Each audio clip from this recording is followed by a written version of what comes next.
Good evening, everyone, and welcome to Stinchfield. Some election news to tell you about tonight. Newsmax is calling the state of North Carolina for President Trump with more than 50% of more than 5 million votes. That brings the president up to 229 electoral votes. And remember, with so many legal battles pending, the votes are not fully counted. Newsmax has still not called this race. Also in North Carolina, today, Democrat Cal Cunningham has conceded to incumbent Republican Senator Tom Tillis. That brings the U.S. Senate to 49 to 48, with Republicans in the lead, putting all eyes on those two Georgia Senate seats for control of the chamber. In that same state, the Trump campaign is now demanding hand recounts of every ballot cast in Georgia, and it's threatening legal action if the Secretary of State there does not comply. I would assume he would, seeing the state is led by Republicans. The Senate Judiciary Committee continues its hearings into who started the Russian collusion hoax and investigation into the president and his team. By now, you have heard about the infamous Crossfire Hurricane investigation that turned out to be a sham. Senators put former FBI Director Andrew McCabe on the hot seat. He was fired for lying to the FBI. But unlike General Michael Flynn, was not prosecuted for the same crime. And over to the Supreme Court. Justice John Roberts continues to disappoint. He indicated today he's inclined to uphold some of Obamacare. It appears, much to our dismay, Justice Kavanaugh agrees with Roberts. So even with the individual mandate gone, the justices say some of Obamacare can stay. It would be a loss for all of us who wanted the law scrapped altogether. We are living in a very dangerous time in America, and it is imperative that Donald Trump find a way to legally win this race, because what is unfolding on the other side is chilling. Vindictive Democrats are compiling lists of Trump supporters and staffers to punish them, blacklist them, not just from government, but from society in general. We first told you about Congresswoman Alexandria Ocasio-Cortez, who voiced her plans to punish anyone who has helped Donald Trump along the way. Now her cohorts in the media are upping the ante. They don't just want Trump supporters ostracized, which is bad enough. They want them marched to the gulag. People should go to jail for that. People absolutely should go to jail for that, because you can't do that and not know that it's wrong, that it's criminal, it's immoral, it's just wrong.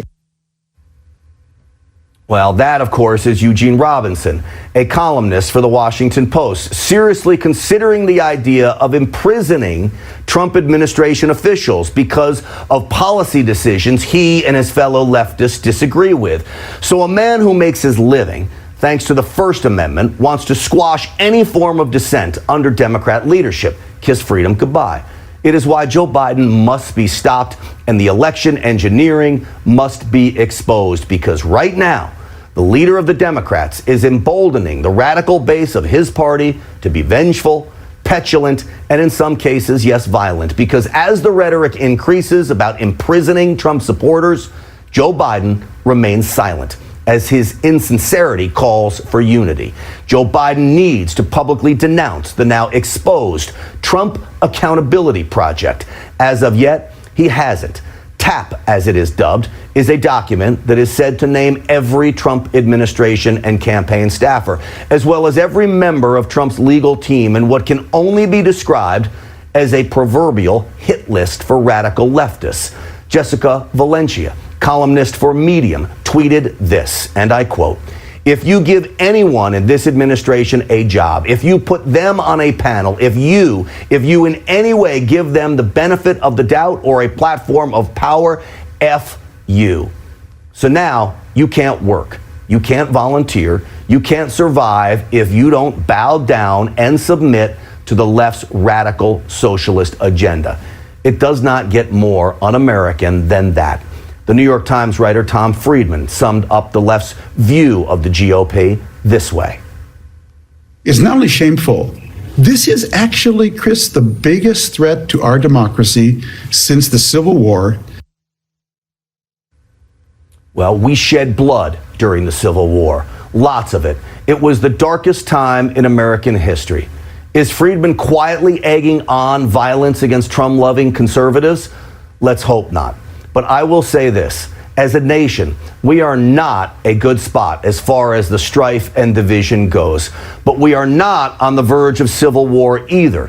Yes, the radical left-wing faction of the Democratic Party has unleashed the mob in cities across the country to wage war on the good people of America. But those mobs are insurgents, domestic terrorists, and though they would like to see civil war, we are a long way off from that happening. A friend of mine asked me, is there another country he can move to if Joe Biden somehow pulls this out? Is there another country that is better than America, he asked. The answer is a resounding no, not by a long shot. If we lost the Senate, I may not be able to make that declaration, but right now, even with the radical left on a quest to literally destroy us, America is still the greatest nation on earth. And don't ever forget it. It's why we fight for it every day on this program. And remember, Donald Trump is still our president, and he has not lost yet. So don't give up on him now. All right, later on Stinchfield, the DOJ investigating voting irregularities and the top election fraud attorney resigns. What's going on over there? We discuss with our own Sean Spicer. Stick around.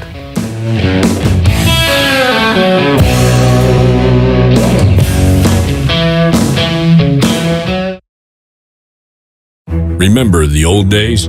You knew the teller, they knew you, and paying with cash was normal. Now, federal rules require your bank to make reports on you.